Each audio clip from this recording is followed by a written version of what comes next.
This is going to be a follow-up to my Southern Connecticut folk want to burn violent video games because we morally disagree with the media. And while we are publicly saying that we don't actually think that it caused the shooting, we think that young people being inundated with this kind of media are being desensitized. They are being harmed, and they are being somehow destroyed to the point to where they can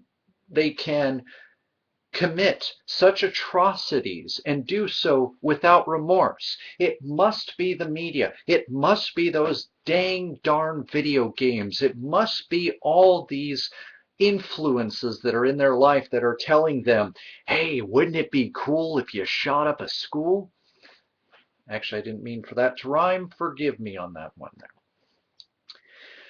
But a user by the name of Alpha Omega Sin actually touched on one of the main points that I kind of wanted to make in my one of my videos and have made in some of my Sandy Hook videos.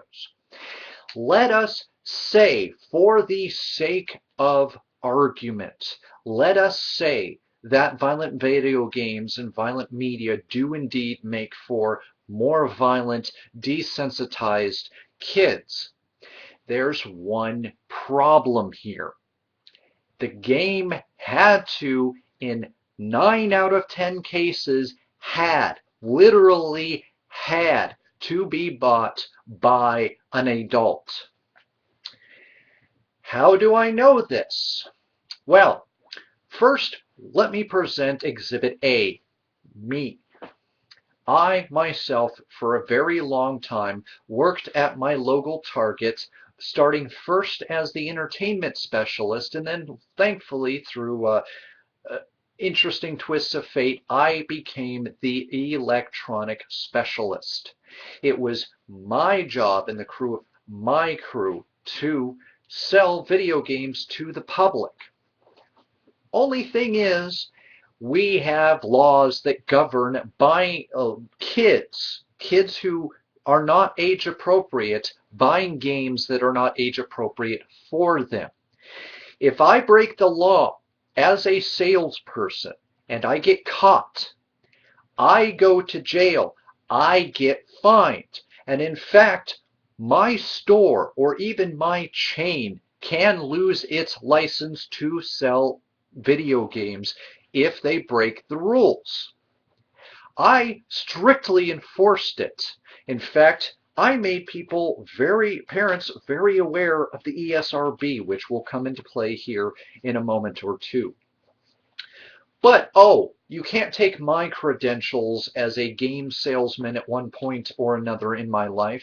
Well, why don't we take the word that retailers turn away 80% of kids trying to buy M-rated games.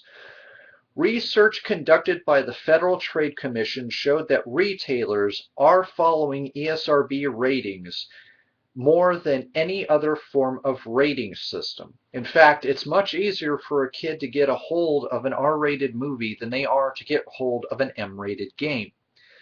It's harder for minors to buy video games rated M by the ESRB than to get into an R-rated movie at theaters or buy R-rated DVDs or parental advisory music.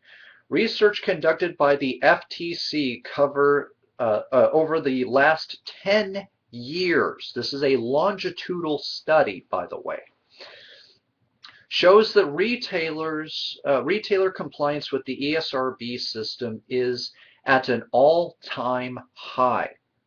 Now you can read the links on that down below, but here's the thing, because what am I driving at with this? What I'm driving at is personal responsibility. A tragedy happens, and aside from the very obvious that the person and the thing most to blame for, in the case of the Sandy Hook shooting, was Adam Lanza, the actual shooter. To blame the video games, to blame the gun, although the gun at least had a part in hurting people, the gun had to have the trigger pulled. We're so very quick in this country to, on one hand, around election time, talk about the lack of personal responsibility in this nation that has led us to this road to ruin, that the president is not demonstrating personal responsibility. Meanwhile, what are you doing to show personal responsibility, especially in these trying times? If it's to blame everything except for the shooter, you are doing it wrong. Because this shows that in 80%, not 50%, not 20%, not 10%, not even 0%, 80% of the time, kids are shunned away from violent media. Oh, but how do I know what's in these games?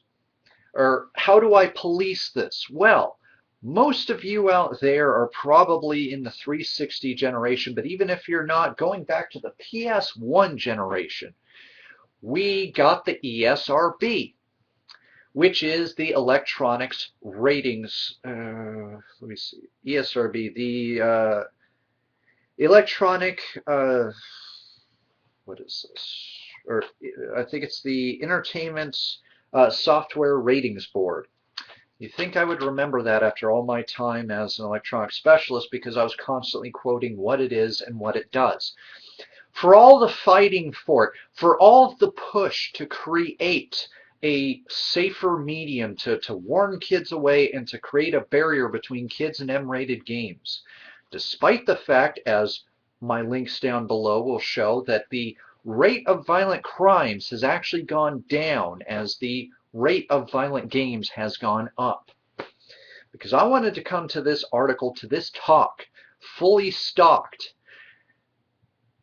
with enough information to start to say, stop it. This is the rolled up newspaper that I am hitting you on the head with and saying, stop it.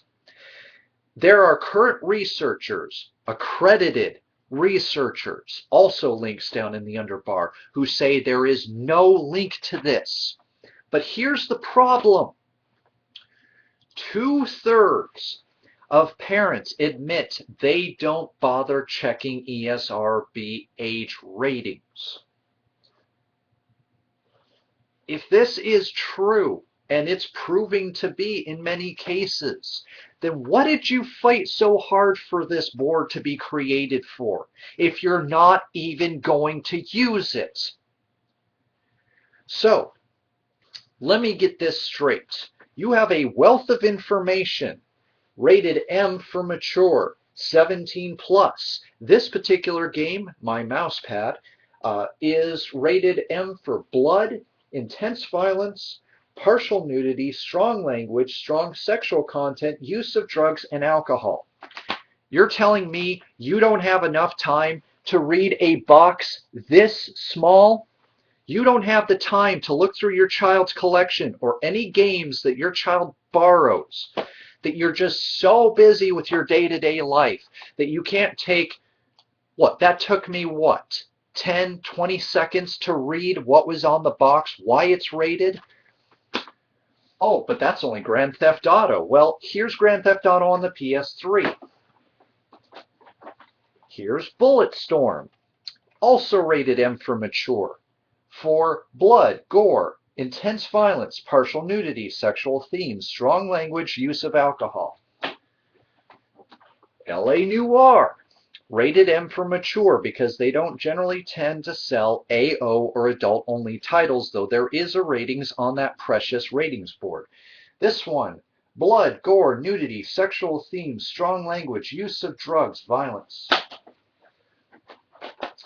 Here's the ICO HD collection, rated T for teen. This is rated for blood and violence. Is that not clear enough? There's blood and there's violence, but it's a teen-rated game. Something a little softer, perhaps. Here's Little Big Planet, rated E for everyone. It is rated for comic mischief, mild cartoon violence.